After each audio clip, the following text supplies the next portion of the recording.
So we're off to the races. This is going to be a program that will cover the use of ACP Live for science imaging. However, before we do that, I have a little treat for you that, oh boy, lots of people showing up. This is fantastic. I have a little treat for you, which I want to show you that I just got yesterday from Paul Gardner. It was taken, the data was taken at the Great Basin Observatory, which is up in Nevada. It's the first observatory, science observatory in a national park. There's been little ones, but for science, it's 100% remote. There's no one on site. It's in an admin area that the public cannot get to. And it has been running up there for a year and a half, but it ran without anybody touching it for the last 3 months. And Paul had jobs in there to get the data on M27 here with it's about 30 hours of video of this object. As you can tell, it goes pretty deep. The image was processed by Steve Cooper in Florida, and it's pretty amazing. All of the data was done hands-off without touching anything at the observatory. It was just let run and gather data, and the data was delivered by Dropbox to Paul. So let me show you a couple of other pictures of this thing, just so you kind of get an idea of where it is. This is the observatory itself. Again, it's completely unattended. Well, not unattended, but nobody uses it there. There's park personnel around. This is Wheeler Peak, I believe, in the background. It's about 12,000 feet or something. So this, I believe this is at 8-ish thousand feet. This is what it looks like at night. And there's the man who took this image, took the data, set it all up. And actually, he's the chief engineer of the Great Basin Observatory itself. So that's Paul Gardner. And you can see that's a mighty nice setup that's there.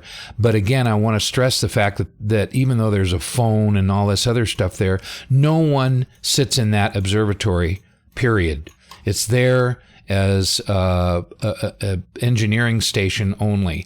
It's run for students in Nevada, Utah, and California. And that's it. So without further ado, let's press ahead and start talking about ACP and science. Well, you're pretty limited in what you can do. I need to get back to my, that looks good now. And I don't pay attention to this anymore, that bad and good. I got scared one time, and if you're not getting a good signal, I have to apologize. We have a very big pipe here, so I don't know why it's doing that.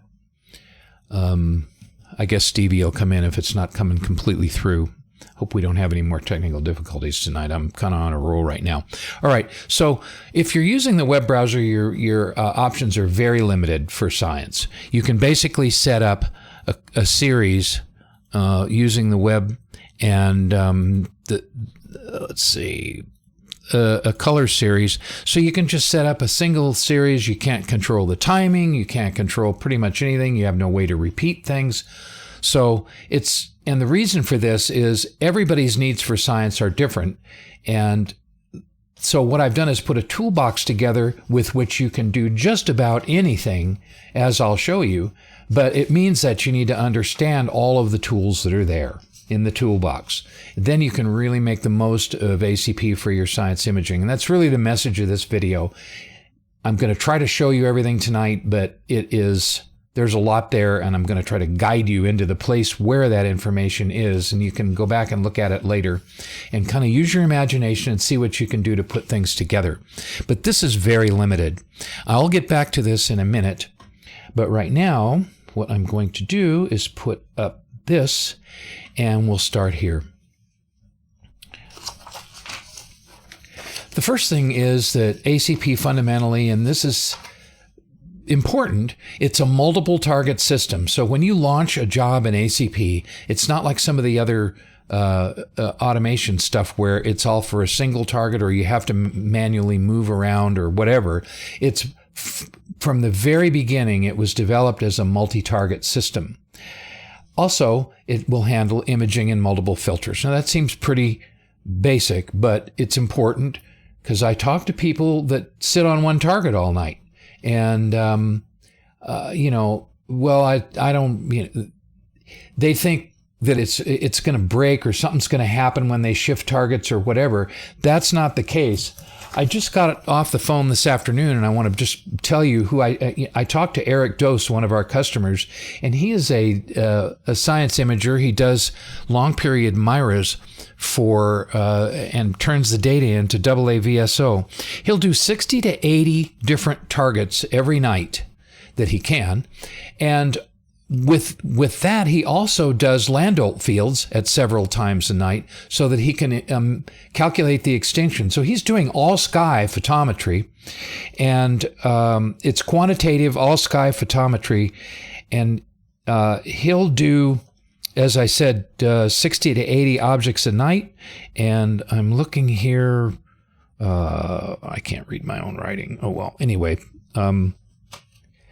And of course, it's all unguided. They're shortish exposures, and he'll do it in multiple filters, V and I, and sometimes V. Does he say V and I? Yeah, V and I, and sometimes RV and I.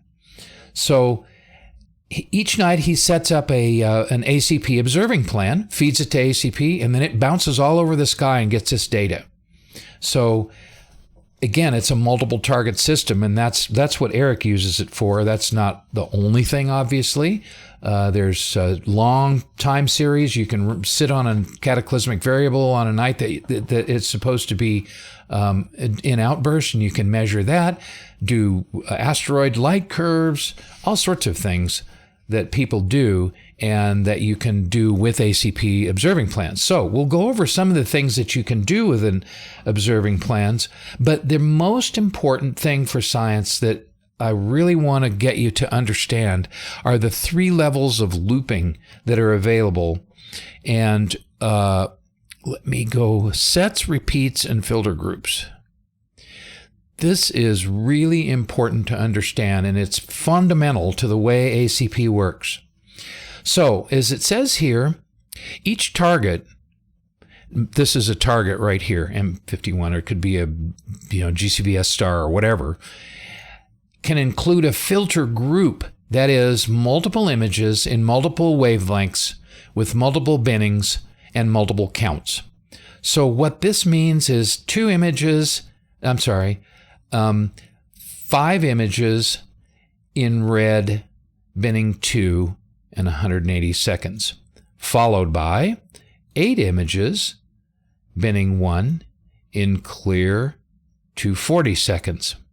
Hello, Deep Sky 2002 Canada, and RW, Yves LaRoche, Larry Waddell. Thank you all for joining. I really do appreciate it. And thanks for saying hi. It really helps me to keep keep going. It's really cool. Thank you. So anyway, these filter groups let you work multiple images and multiple bands on an object. Now, once you decide that you want to take this block of images in these bands, you can add a repeat statement. This is the next level of looping. The first level of looping is this count, count, count, count, and count. The next one would be repeat 3. What this means is the entire thing is repeated 3 times. So now you're going to get red, clear, green, blue, red, clear, green, blue, red, clear, green, blue, to those specifications. So now you've multiplied your capability by looping within that one target. But wait, as they say, there's more. The third and outer level of looping is sets. Sets means the entire observing plan is repeated.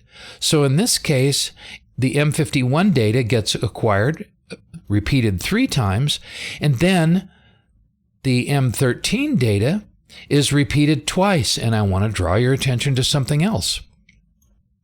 Excuse me. You may notice that there's no filter, binning, or interval here for M13. All we did is repeat twice, and we put in some different counts.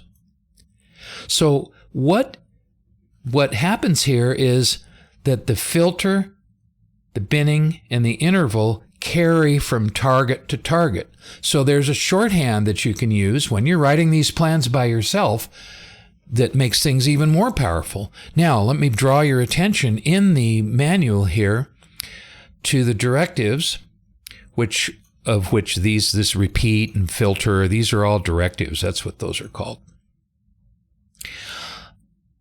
The directives, this says these affect only the next target, repeat being one of them. So the repeat that I showed you before here, that only affects this filter group, this target M51. So in the multi-target thing with the sets where the whole plan is repeated, you have to give it a repeat that affects M51, then another repeat for M13, even if it's the same number of things, because repeats only affect the next target.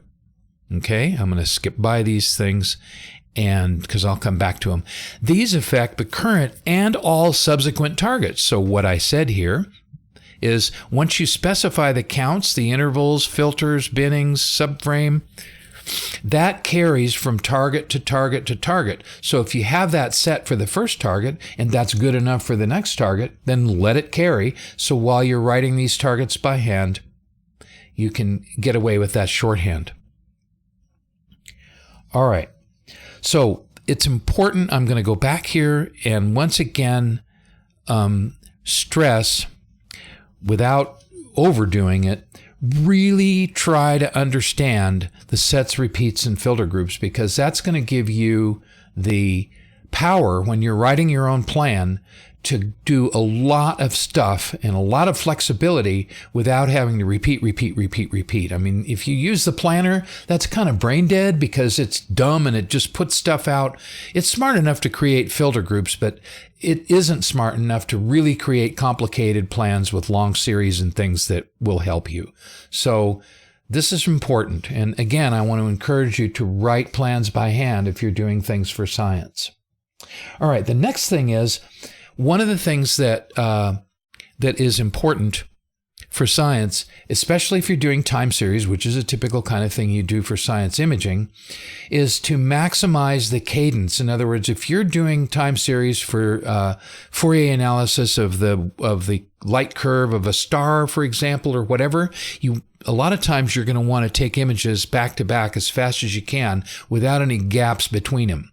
So one of the things that ACP does, which is built in, is when you take a series of images of one target and then you get to that last image, as soon as that last image finishes being acquired, it'll send the scope to the next object. Then it'll download the image from the last image of the previous object. And usually by the time that image has downloaded and it's plate solved and all that other stuff, when it goes over to get to go start the next object, it's already slewed. It'll say, oh, I'm already here, boom, and it'll start the next image. So that right there is a big overhead saver going from target to target. If you're doing something like what Eric Dose does, is jumping from target to target.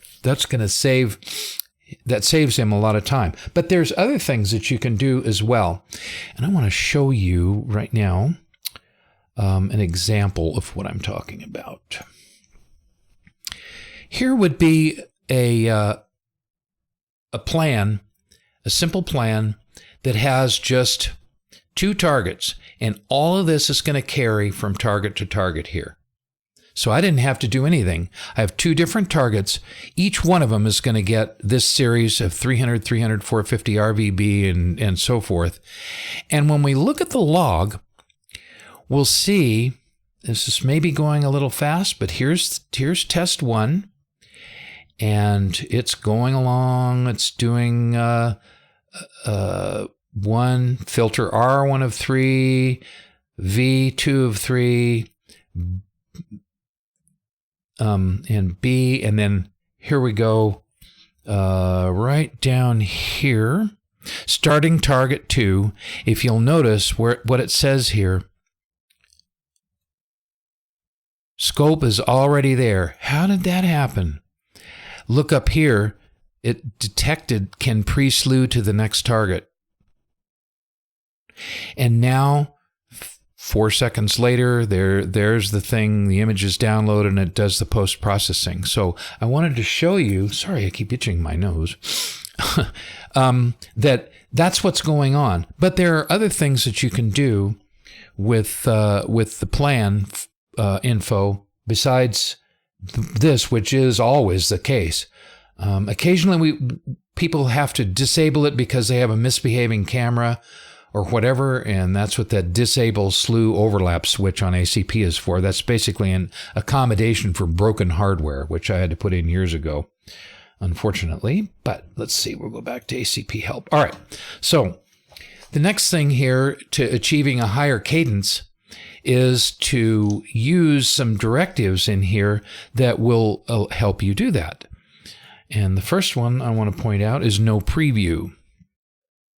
All right, no preview. This is one of those that only affect the next target. So if you need to disable the previews, you're going to have to repeat that at the beginning of every target. You could argue one way or the other whether that was the right decision on my part or not, but in any case, you do. What no preview does is it prevents the generation of those preview images that you see on the web interface if you are operating from the web. Let me put this, that says good, which is good news. And then there's another browser down here somewhere, maybe not. All right, let me start one. Let me show you what I'm talking about, the preview images. This image here and this image here are previews that you'll see each time it acquires an image. It generates this thumbnail and then it generates this larger image. Part of that involves some actual digital development to bring the detail out in the target so you can see what you're getting. That takes time, and each time it takes an image, it will take some time to do that. What the no preview does is it prevents that from being generated. And what you'll see on the web interface here, and I know I've just kind of matted this right over the ACP help, but what you'll see here in the web interface is that it's disabled for high cadence. So it'll actually tell you that the previews are disabled for that target. And that will bring some speed. Now, in ACP 8.2, a brilliant customer gave me, I could have had a V8 moment, a head-slapping moment, where he goes, hey, you know, if you do the digital development after you resize the image down, it runs a lot faster. Oh, yeah, I never thought of that. So when I've changed that in ACP 8.2, and it greatly reduces the amount of overhead for the preview generation, but you'll still have this to be able to completely get rid of it. But even in 8.2, without doing that, you'll get a big boost in the speed from the faster previews. Now, no solve is another one. What that does is it prevents the final image, your science images, from being plate solved. Pinpoint's pretty fast, but if you decide that the 2 seconds or 3 or 4, maybe if it's a large image, if you got a really big sensor on your camera, it might be 6, 8, 10 seconds.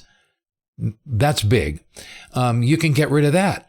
Later on, you can use visual pinpoint, drag all of the images into there and mass plate solve them after the fact during the day or whatever. And so just be aware that visual pinpoint, you can put 1,000 images in there, push a button and go have breakfast and then come back and they'll be solved. So if you don't want that plate solution to happen between images, then you can turn it off with this. Now, there's a downside to that, however. That is, ACP, each time it plate solves one of your final images, it measures the pointing error. Now, if you get to set in ACP what your maximum acceptable pointing error is, and that is here in pinpoint and all sky right there, okay?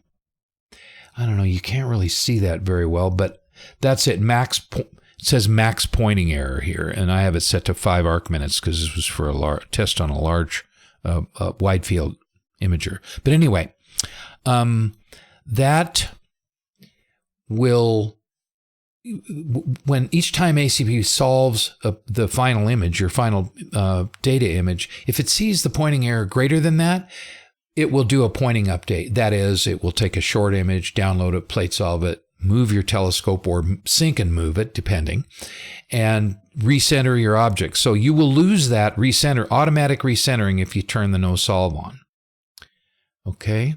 And then the other one is no pointing, and that will prevent a pointing update prior to the target. If your scope points really well and you don't care about it being exactly centered, then you can completely skip the pointing update and get another boost in the amount of time going from target to target in terms of your cadence. So all of these things are ways that you can improve your cadence.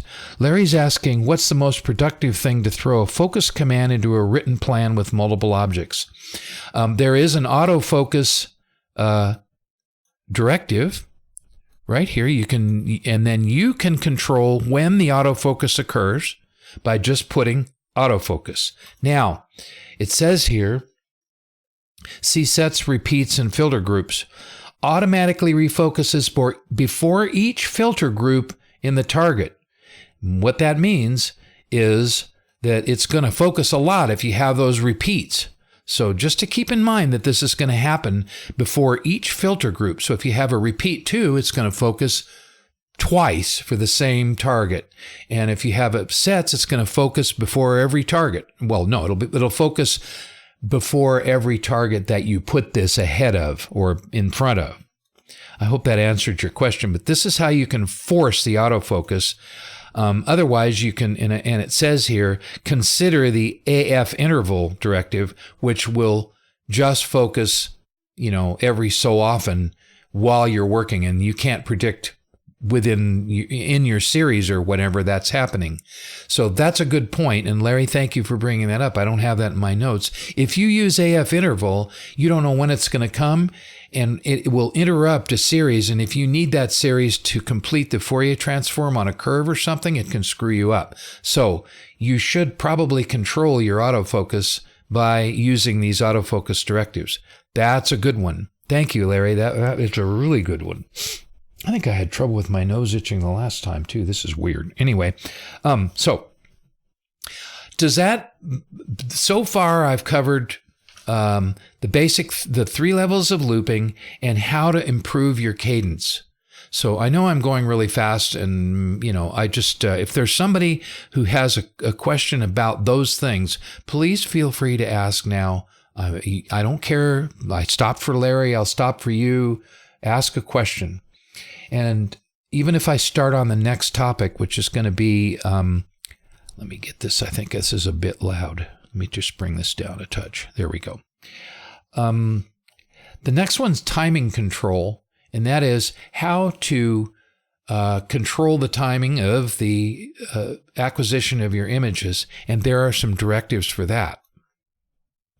Those are here. The wait ... directives. And there's a lot here. You may want to take images and then have some time between a group of images and another group and another group.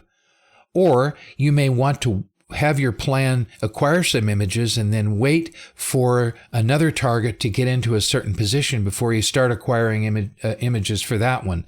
So you have a wait until, which will wait until a specific date and time, UTC time. And that makes, that's pretty easy to understand, right? So if you start up in the evening and your first target isn't going to be high enough in the sky until, 8 in the evening, and from here that would be 0300 UTC. So I could say wait until 0300, and it would wait until 8 o'clock my local time. Then it would start working on that, working down from there in the plan. You can put multiple ones of those. And I need to let me do one other thing here. The other thing you can wait for is a given sundown angle. This is not something that is obvious without reading the docs or watching my video here. So you can tell ACP to wait until the sun has dropped down below the horizon so many degrees. This way, your plan can actually start imaging when it's dark enough, and that plan can be used over a long period of time. Your objects are going to be in a different place in the sky, but the point being, you can wait until a certain time after sunset or whatever. So that's the other form of the wait until, is to give a sundown angle. There's one more thing about this wait until directive. If you'll notice, there is a number here.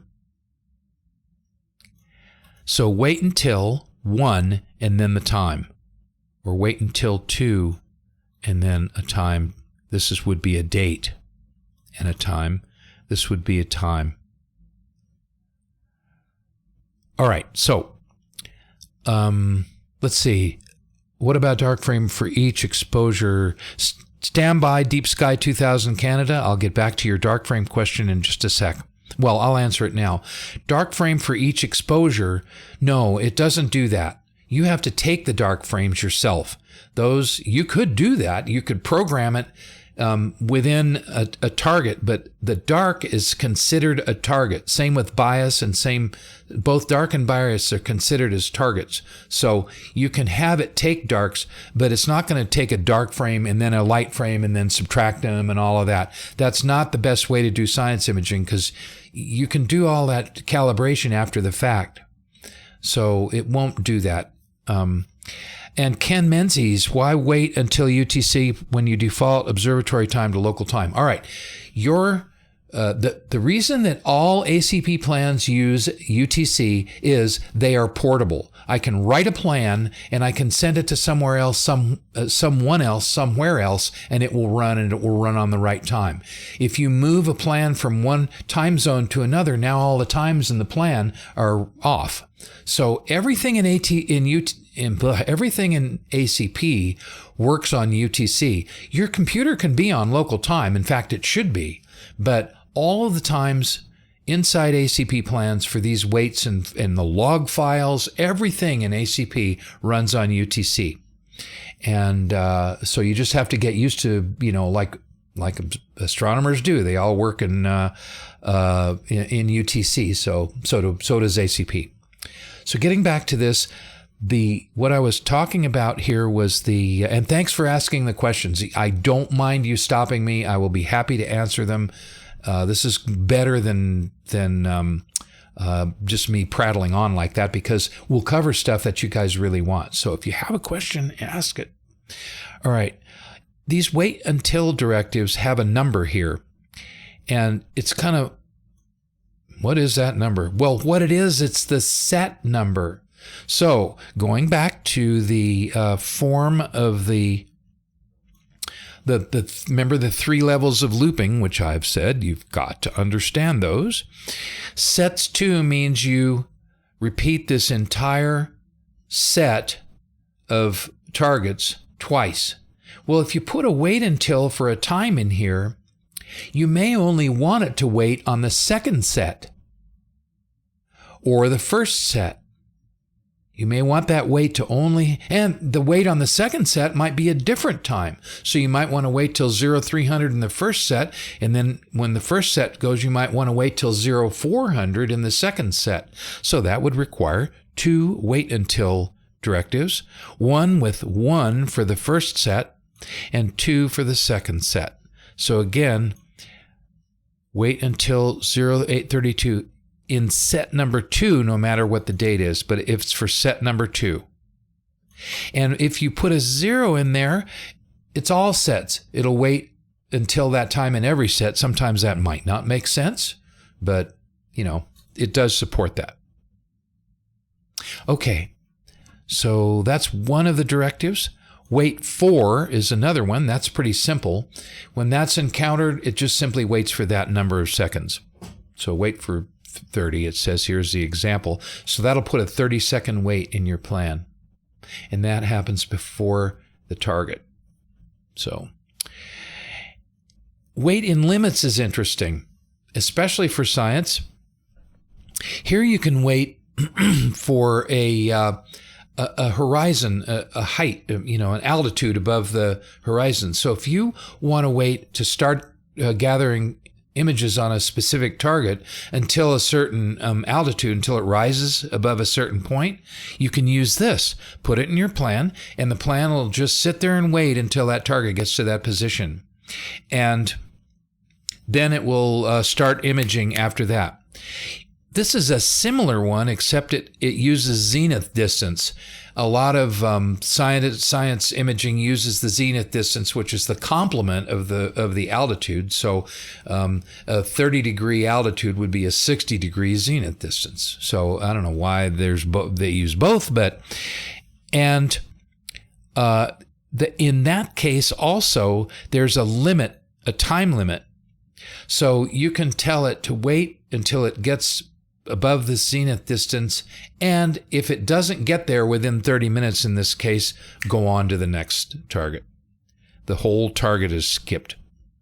So it has to be included. This was obviously asked for by a customer doing a certain type of imaging, and I put it in. So, and then the last one here, let me see, is this right? Yes, of the weights is the weight air mass. This is really useful if you want to make sure that you get targets within a certain air mass. So, and again, it also has a timeout to it. So let's say you were to have a plan that you wanted to get, we'll say the same land old star at different air masses. You could do that. You could, again, wait for your target to get below a certain air mass and do that as well. So we can produce a plan for Fenwick's and still upload to other remote observatory in another time zone without doing it over. That's correct if it has timing directives in it, because everybody runs on UTC. That's Larry again, Larry Waddell. Thank you again for the question. One last timing control thing, and that is down here at quit at. And I want to point that down. Set a quitting time. This one is if you decide you want to just bang on a target hour after hour after hour, and you don't even know when the sun's going to come up, or you don't know how many times you want to do it. Let's say you just set a repeat or a set count or a repeat count that's going to result in hammering on that target 10,000 times. Well, obviously that's going to run longer than the whole night. So you put a quit at the end, and then so when it gets to this time, it will just stop. And that gives you a way of building a plan where you don't have to try to guess how long it's going to run so that it comes out around sunrise. All right. There are a couple of other things for science imaging that are important to understand, and one of them is Dfocus. Just a minute, where would I find that? That's going to be down here. Yeah, right here. And I want to say this has been improved in ACP 8.2. The way it was implemented before, it would defocus for each image, and that was causing focusers to wear out. So now it defocuses, and then it'll just stay. It actually writes the defocus count out to a permanent file, and as long as you don't change the defocus amount, it will only undefocus for plate solutions and for autofocus. And then as soon as it finishes with one of those two, it'll go back to the defocus you set. And again, so these affect the current and all subsequent targets. So as soon as you put a defocus in there, it's going to do that for the rest of the targets. And photometry image acquisition, oftentimes they use a defocus in order to get the target to occupy multiple pixels. A wait disables the scheduler from doing another job and idles the scope. We're not talking about the scheduler. I'm very sorry that if I confused you with this. These waits are for an executing ACP observatory plan, which is just a document with a bunch of declarative instructions in it that you feed to ACP and you push a button and it starts running it right then and there. The scheduler, on the other hand, if the scheduler is in control, you cannot run a live plan from ACP. You actually have to stop the dispatcher and the scheduler and tell it, don't do anything now. I'm taking over, because the scheduler feeds jobs to ACP. So you need to tell the scheduler, don't feed any jobs to ACP. I'm taking over. I'm going to use ACP myself going forward. And so that's the difference there. And Ken Menzies again, quit at good when you stop imaging an eclipsing binary at a specific time. Yes, that's exactly right. If you're taking images all night and if you actually get multiple eclipses, I don't know, I guess you can, then yes, at the end of the night, you just put a quit at for when it's going to be light, and then, or whenever you want it to quit, and it'll just stop at that point. There are chaining directives, and I know that Eric Dose uses those, where you can actually have a plan chain to another plan. So and the quit at then will cause the first plan to end, and you can chain to the next, which leads me to the next thing to talk about. These terminate the plan, chain being the first. This is another one that gives you a lot of flexibility. So if you have a plan where you're going after one target and you don't know how long to go, but you don't know, you just want it to look at this thing for 4 hours, let's say. So you put a repeat count on the target, and then your filter groups a repeat count of 1,000 and a quit at after 4 hours. Well, after 4 hours, the quit at, and if it sees a chain directive in there, it will then load that next plan, which is either just the plan name, if it's in the default plan folder, or the folder where the current plan you're running is, which usually is My Documents, ACP, Astronomy plans, or on the web, it is, and I'll show you that in a minute. We may run out of time on that, by the way. Never mind. I'm not going to get back into the difference between running on the web and running locally. I'm sorry, but there's a video on that, and it's just too complicated to bring into the mix right now because it'll chew up too much time. So chain will allow you to go from your current plan right into another plan. So if you have plans for different targets, and each one of those accomplishes some mission that you have for science, you can chain them together and have your night go from one thing to another without having to write a plan which does 5 different things for 5 different reasons. You can have those plans chained from one to the next, and that's really powerful if you think about it. And then this one is a little bit obscure, but you can actually cause a script, that is a JavaScript, to run at the end of your plan by chaining to that, but you have to be a programmer for that. And you're basically, the sky's the limit with the JavaScript stuff. You can chain, let's say you have some JavaScript or a command line driven thing that does some special type of photometry, or, switches a port selector and does a bunch of weird stuff. And you start that with a command line. Well, you can get to the command line from JavaScript. So, you could chain script and just have ACP sit there while the system runs this thing through some other software package. All right. Now, the last thing I wanted to talk about is mosaics and series.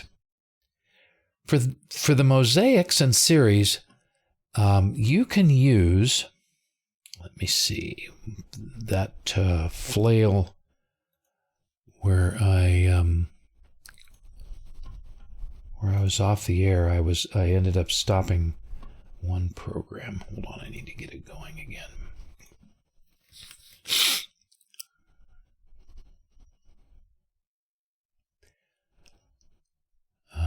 Bear with me here for just a minute.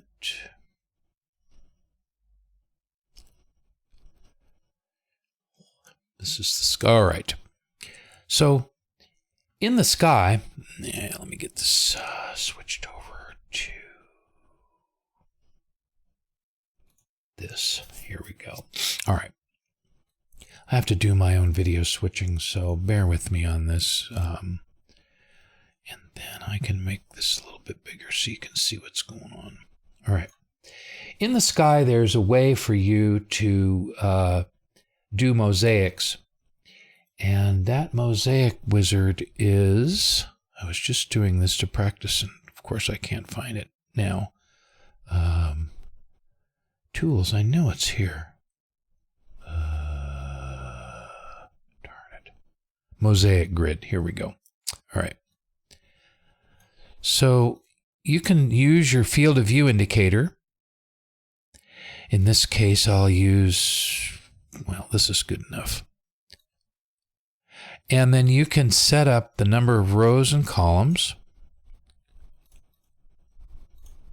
2, 3, 4, 5. And you can rotate it, and you can set the center and all of that. You can build a mosaic, and I'm not going to try to teach you how to use the mosaic wizard in the sky, but suffice it to say that now at this point I can say to clipboard. Let me move this up here where you can maybe see it. Now that I've got the mosaic built, I can say to clipboard and then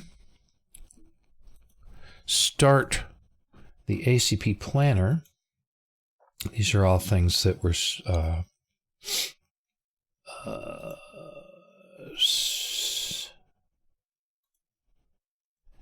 and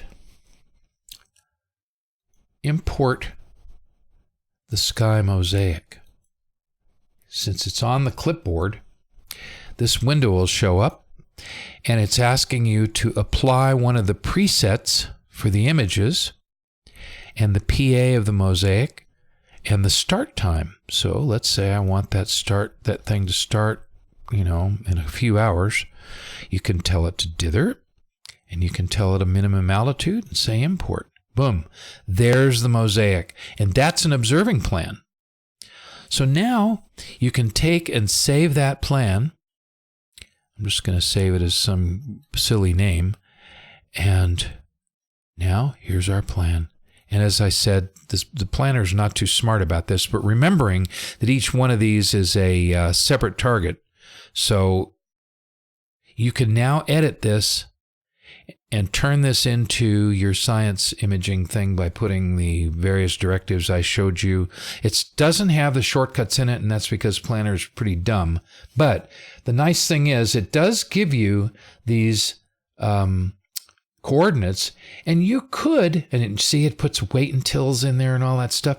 If you decide that you could get away with a 1200 second binning one for each of your mosaic frames, you can go through here and just delete all of these other directives. And this is only going to take, a few minutes, right? I'm going to do it while you're watching and create a shortcut mosaic plan like this.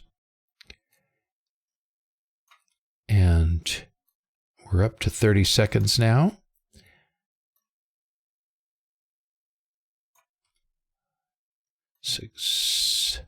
40 seconds. And is that it? I think I'm there. Well, you get the idea. I'm trying to get this. There we go. Oops, it went a little bit too far. And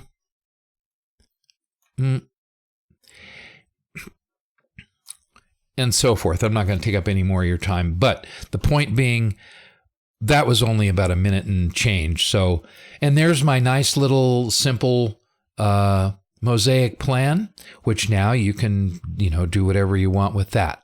So that gives you an idea of using the Sky Mosaic Wizard with ACP Planner, and then building a sort of a brain dead plan and then editing it until it becomes simple, and then you can really do what you want to do.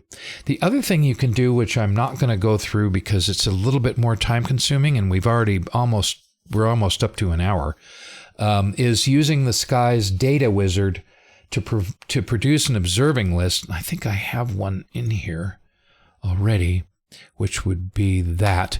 That's something that came out of the sky. I used I used their data wizard to get a list of variable stars that came out that were according to some criteria. And now with this and the planner, I'm going to go back and create a new plan, and then I can, where is that thing? I think I have it in here. Yes, TV survey, is that the name of it? I do believe so. So let us now, OBS list. Did I put that in here? Nope, I don't know where it is. So, well, what if I just save it in that folder? How about that? Desktop. October 3rd video, OBS list. Okay, now we can go back with scheduler, and I'll show you what you can do with a one of the sky exported. Import the sky from the data wizard. Oh, right. Instead of saving it, you can copy it to your clipboard like that. Okay, that's why I didn't know where it was. So, import the sky data wizard.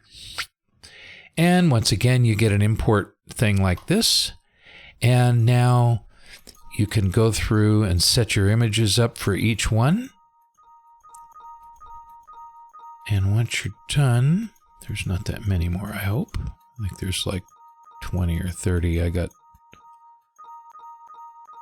And if you'll notice, it's starting 7, 8 minutes, 9 minutes. So it's measuring the times there, by the way. All right. And now we have another plan. And you can set these images for it from your presets or whatever. And once you've got that, you can save that. Now you have a plan from a data wizard in the sky. So that I just give you kind of an idea to encourage you to look at that also. Now we'll go back to help here and do a quick review. Hello, Tolga. I see you. Have you thought about connecting a variable star catalog? There are, yeah, that would be nice. And yes, I have. Yes, in fact, I'm going to the AA. This is for Ken again. And then I'll answer you, Larry. That's actually the asteroid hunt was the very first thing that ACP was built for. So getting back to Ken's thing, yes, I have. I am going to AAVSO in Flagstaff mid-November, and there are several things on my agenda to do to improve or to better address the needs of people working with AAVSO. I should mention that our company did donate a site license to AAVSO for ACP and ACP Expert, and that means that AAVSO Net runs on ACP and ACP Expert. Also, we donated to the APAS project, which is the AAVSO All Sky Photometric Survey, which happened over a 5-year period. And yeah, I didn't see your question, R-Dub. I'll look back. My screen, my iPad. Let me see if I can see that. Oh, all right. I see your question. I'll get back to that in just a sec. Sorry, my chat thing has a limit to how much I can see. So the APAS is also our thing. We gave a license to AAVSO for that. And I plan on finding better ways for us to provide data and make observing plans for AAVSO people, and also taking alerts in and having them go to the scheduler for follow-up. That's another thing.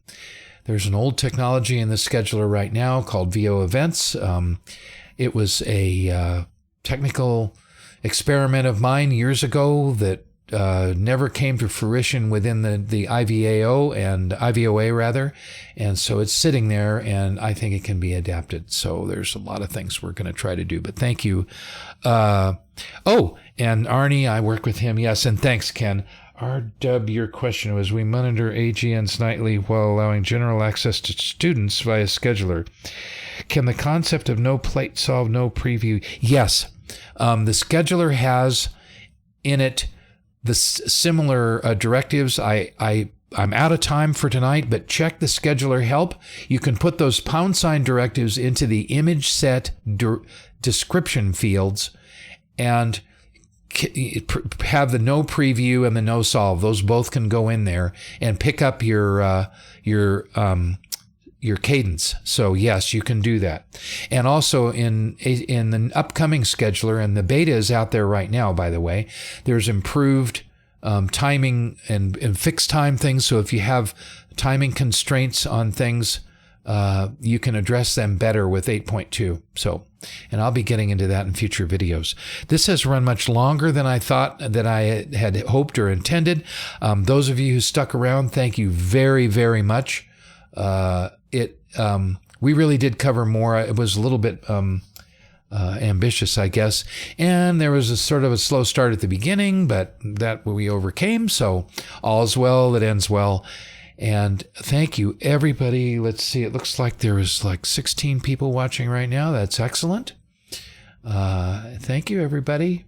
I enjoyed this, and I really.